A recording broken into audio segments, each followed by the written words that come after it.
E no Aeronotícias de hoje, empresa recua em regra que proíbe pilotos e tripulantes de consumir café em público. Que coisa é essa, hein, gente? Ai, vamos falar sobre isso aí. E Boeing 737 é evacuado na pista de pouso após desvio de voo por indicação de possível incêndio. Então, evacuação de emergência, né? Vamos falar sobre isso também. E pilotos de avião que saiu da pista testaram positivo para álcool. Comissário tinha traços de cannabis. Olha só que coisa, hein, gente? O mundo tá estranho, né? Então vamos falar sobre essas notícias. Começando então o Aeronotícias de hoje. Vamos lá. Então, a empresa aérea recua em regra que proíbe pilotos e tripulantes de consumir café em público. Então, a British Airways foi obrigada a recuar em relação às novas diretrizes de uniforme e aparência que proibiam pilotos e tripulantes de consumir café em público e exigiam que consumisse apenas água discretamente. Hoje em dia, tanta coisa pode, né, principalmente nesse país aí, para eles reclamarem disso, né? O que vocês acham, gente? Não pode tomar café em público, apenas água discretamente. Apenas dias após a divulgação das controversas novas normas, a companhia voltou atrás diante da forte reação dos sindicatos, que representam os profissionais da aviação. E aí, o que vocês acham? Tá certo o sindicato se posicionar contra esse tipo de regra, né? Em um memorando interno vazado, a British Airways reconheceu que as diretrizes tinham dado a impressão de que comer e beber estavam agora banidos, mas a companhia afirmou que isso nunca foi a intenção. A regra determinava que pilotos e comissários de bordo só poderiam consumir alimentos ou qualquer outra bebida, exceto água, em áreas de descanso ou cafeteiras destinadas longe da vista do público. O público, onde já se viu você vê alguém tomando café. É um absurdo isso, né, gente? Onde já se viu, não pode ficar à vista do público tomar café. Mas vamos lá. O recuo aconteceu somente após os sindicatos apontarem que a tripulação não tem acesso a áreas de descanso designadas, uma vez que se apresentam para o trabalho, que pode durar mais de 12 horas. Gente, o pau tá torando aí. Que cafeteria, o que, cara? Apesar da British Airways ainda não desejar que a tripulação coma ou beba enquanto percorre os terminais, no aeroporto ninguém pode ver, é secreto, né? Parece que sentar-se em um café do aeroporto ou na área de embarque para se alimentar ou beber agora é aceitável. Aceitável. Além disso, a companhia também havia proposto proibir a tripulação de usar o uniforme ou se deslocar para o trabalho em um de seus voos ou ao se deslocar para outro destino. Agora, a British Airways anunciou que está suspendendo temporariamente a proibição enquanto busca uma solução mais adequada. Então não pode usar uniforme enquanto você se desloca. Você está indo assumir voo em alguma outra base, algum outro lugar, em algum outro destino, não sei. Não pode ir de uniforme. Tem que ir serviço reservado, serviço secreto. Ninguém pode saber que você é tripulante. Não estou entendendo qual que é o objetivo da empresa, tá, gente? O que vocês acharam dessa notícia? Eu achei meio sem noção, tá? Eu achei meio sem noção pra ser bem legal, assim. O que tem a ver? Enfim. Bom, coloca aí a sua opinião, gente, que eu não estou entendendo por que a empresa proíbe a pessoa tomar café ou comer alguma coisa. Tá com fome, não pode sentar no café do aeroporto para comer. Não pode. Onde já se viu isso? Né? Tem que ser um lord inglês. Você não pode aparecer uniformizado tomando um café. E chá? Ah, acho que é por causa disso. Só se for o chá. Vamos tomar um chá? Bom, vamos lá. Boeing 737 é evacuado na pista de pouso após desvio de voo por indicação de possível incêndio. Isso aí é problemático, hein, gente? Isso aí... Vamos ver o que aconteceu. Então, na noite da sexta-feira, dia 12 de setembro, um 737-800 da United Airlines, de Tóquio, Narita, Japão, para as Filipinas, precisou ser desviado após os pilotos perceberem, né, da aeronave uma indicação, ou receberem da aeronave uma indicação de presença de fumaça no compartimento de carga. Então, teve aviso de fumaça, né, no cockpit do avião. O incidente ocorreu enquanto a aeronave estava em altitude de cruzeiro, cerca de 34 mil pés, sobre o Oceano Pacífico, distante em torno de 190 milhas náuticas do sul de Osaka, Japão. A decisão da tripulação foi desviar para o aeroporto de Osaka, Kansai. Esse aeroporto de Kansai é uma ilha artificial, para quem não sabe, eles fizeram essa ilha, né? Criaram essa ilha, aterraram 5 quilômetros, se eu não me engano, da costa. Então eles tiveram que fazer lá uma ponte até a ilha artificial para criar esse aeroporto. E há tempos atrás ele estava afundando. O aterro parece que deu meio errado. Eu não sei o que eles fizeram para resolver. Inclusive eu vou até dar uma pesquisada. Quem quiser dar uma pesquisada aí para saber o que houve. Deve ter notícias falando sobre isso, né? Isso há muito tempo, né? Pelo menos uns 15 anos. Depois eu não me interessei mais para saber o que eles fizeram, porque estava afundando e afundando bastante. Então ele foi para Osaka, Kansai, onde o avião pousou com segurança na pista 24 Lima, cerca de 35 minutos depois. Nenhum problema adicional foi relatado até o pouso. Devido ao possível incêndio no compartimento de carga, os 142 passageiros foram solicitados a uma evacuação do Boeing 737 ainda na pista de pouso. Tá certo. Vou falar porque tá certo, tá? Na minha opinião, aparentemente não houve sinal de fumaça ou fogo, o que parece indicar um falso alerta de fumaça. Não tem problema. É melhor fazer por precaução do que acontecer o que aconteceu no voo da Saúde 163. Procura aí, Saudi Arábia 163. Você vai ver o que aconteceu nesse voo, tá? Similar a esse aqui. A única diferença, em princípio, lendo a grosso modo, foi o final. Só o final. No Saúde 163, Saudi Arábia, né? Um Tristar, um avião de mais de 300 lugares, pousou, mas não evacuou os passageiros. Depois procura para saber o que aconteceu nesse voo, né? Segundo o Ministério dos Transportes do Japão, o caso foi considerado um incidente grave, já que a indicação de fumaça no compartimento de carga pode representar risco significativo. Uma investigação está sendo conduzida pelo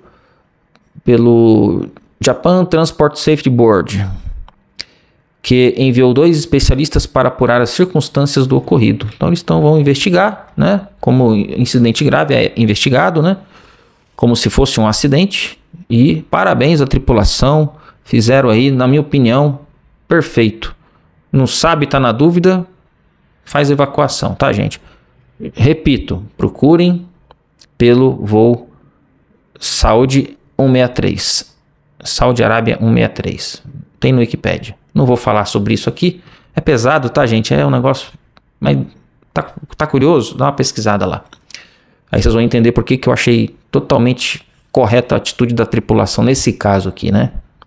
Bom, e pilotos de avião que saiu da pista testaram positivo para álcool. O comissário tinha traços de cannabis. Gente, o mundo tá complicado, hein? A gente lê essas notícias assim e a gente fica, pô, mas como assim, cara?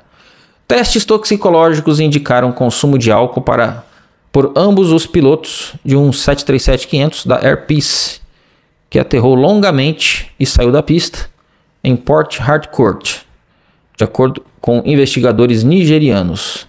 Ainda será determinado quanto isso afetou no incidente. Não era para ter nada, né?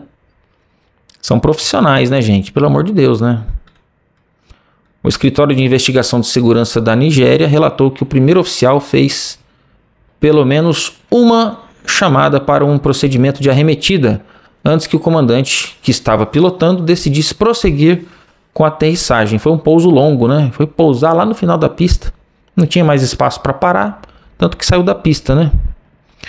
O incidente ocorreu no dia 13 de julho, quando o voo proveniente de Lagos chegou a Port Harcourt às 7h46, enquanto realizava um pouso ILS, um pouso por instrumentos, né? Na pista 21, que possui 3.000 metros de comprimento. Então a pista possui 3.000 metros de comprimento. O cara usou mais de 2.000 metros, foi pousar depois de 2.000 metros, então faltava só um pouquinho, né, de pista. Segundo o depoimento do comandante aos investigadores, o 737 estava estável na aproximação final, a 1.000 pés acima do solo, e o piloto automático foi desligado a 500 pés. Contudo, a aeronave parece ter desviado da trajetória de descida, e o comandante declarou: "Quando percebi, já havia cruzado a linha de limitação a 200 pés. Quer dizer, não percebeu as coisas direito, pelo jeito, né? Pelo jeito. O comandante reconheceu que o primeiro oficial o alertou para optar por uma arremetida. E viu que não ia dar remete, né? Mas ele decidiu continuar com a aterrissagem. Após cruzar a linha de limite a 200 pés, a aeronave tocou o solo após o meio da pista. Embora a gravação de voz da cabine tenha sido sobrescrita, estranho, né? A análise dos dados de voo mostra que a aeronave aterrissou a 2.264 metros da cabeceira, ou seja, a pista tem 3.000. Ele foi tocar, ele usou 2.270 metros quase, né? A aeronave aterrissou a 2.264 metros da cabeceira. Não sei se eu falei quilômetros, mas é metros, tá, gente? Também tô doidão aqui, não é possível. 2.264 metros da cabeceira, tá? Então a pista tem 3.000 metros, 3 quilômetros. Ele pousou, ele não conseguiu parar no início, nos 1.000 pés, 300 metros da cabeceira, que é o normal. Foi parar lá, foi tocar a 2.264 metros, né? Então o normal é ele tocar, então a pista, ele tocar 1.000 pés, 300 metros da cabeceira. Vamos supor que a cabeceira é aqui. O normal é ele tocar 1.000 pés, 300 metros mais ou menos. Ele foi tocar depois da metade da pista, já para o finalzinho, né? Nos últimos 700 metros. Muito pouco para parar, né? Deveria ter optado pela arremetida conforme o copiloto, o primeiro oficial, sugeriu, né? O 737 ultrapassou a pista por mais de 200 metros e parou em uma área gramada. Já pensou se tivesse um obstáculo como teve no da Jeju Air, lá na Coreia? Teve sorte, né? Se tivesse um obstáculo depois do final da pista, ele percorreu mais de 200 metros e parou depois do final da pista, né? Andou lá no meio da terra, né? Se tivesse um obstáculo, ia bater e aconteceu o que aconteceu com o Jeju Air, né? Quem não se lembra, dá uma olhada aí, depois procura o Jeju Air na Coreia, né? Então ele parou numa área gramada. Nenhum dos 96 passageiros e 7 membros da tripulação ficou ferido. A aproximação foi realizada durante o dia, com boa visibilidade e condições calmas. A autoridade nigeriana ainda investiga o incidente, mas observa que a Air Peace deve reforçar os procedimentos internos para determinar a aptidão da tripulação para o serviço, dados os testes positivos para as substâncias aí que eu falei, né? A companhia também deve intensificar o treinamento da tripulação, conforme recomendado, especialmente em relação às decisões de arremetida. O comandante de voo era experiente, 64 anos, 10.000 horas de voo só no 737. E o copiloto tinha 28 anos, né? E 880 horas de voo. Pois é, a tripulação é experiente, mas o uso de substâncias que não são permitidas e alguns procedimentos aí estranhos, né? Que a gente viu aqui, tá, gente? Então, procedimento, isso aí tudo, aviação a gente sabe, tudo tem procedimento e o procedimento tem que ser seguido. Inclusive a aptidão da tripulação. Vocês viram aí, por exemplo, que tem que verificar a aptidão da tripulação. A aviação ela tem um documento chamado Certificado Médico Aeronáutico. E nós falamos desse certificado médico aeronáutico essa semana na live, que faz parte da preparação para a imersão na carreira de comissário de voo. Então, se você tem interesse em ser comissário de voo, quer saber tudo sobre a profissão, quer saber os detalhes, você tem interesse em ser comissário, tem mais de 30 anos, não tem problema. É um sonho que você tem, que você deixou para trás. Você já entrou em outra carreira, em outra profissão, mas você não está gostando, você quer mudar de vida, você está de saco cheio, trabalha muito, ganha menos de R$5.000. Você trabalha, fez faculdade às vezes e não consegue ganhar nem R$5.000 por mês líquido.